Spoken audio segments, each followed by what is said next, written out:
L'exposition universelle de 2010 s'ouvre à Shanghai et s'étend sur plus de 5 km.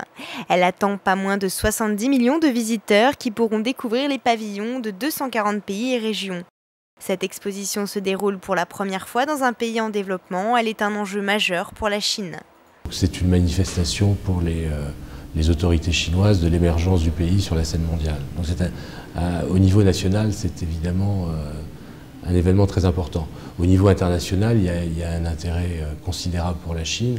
L'ensemble des pays souhaitent développer ses relations avec ce pays qui occupe une place vraiment de plus en plus importante. Et donc il y a eu une grande mobilisation internationale autour de l'exposition, puisque la plupart des pays représentés aux Nations Unies sont présents à l'exposition.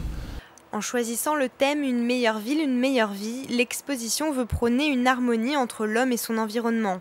Elle souhaite ainsi instaurer un dialogue compétitif entre les pays, alors que selon l'ONU, la majorité de la planète vit désormais en ville.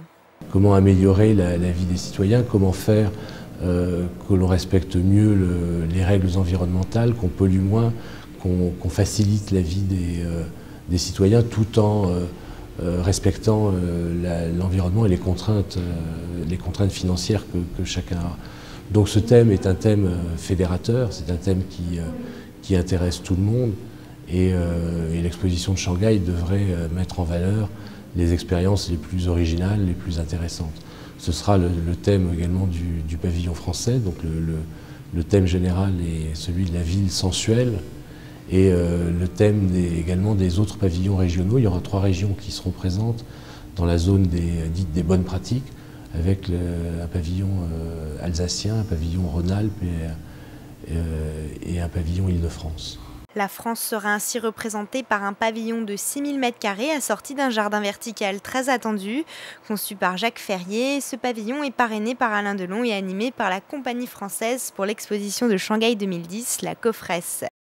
La France compte bien montrer son raffinement culturel et artistique et ses réalisations dans le domaine scientifique. L'exposition sera aussi une façon de relancer la coopération sino-française, alors que les relations diplomatiques entre les deux pays fêtent leurs 46 ans.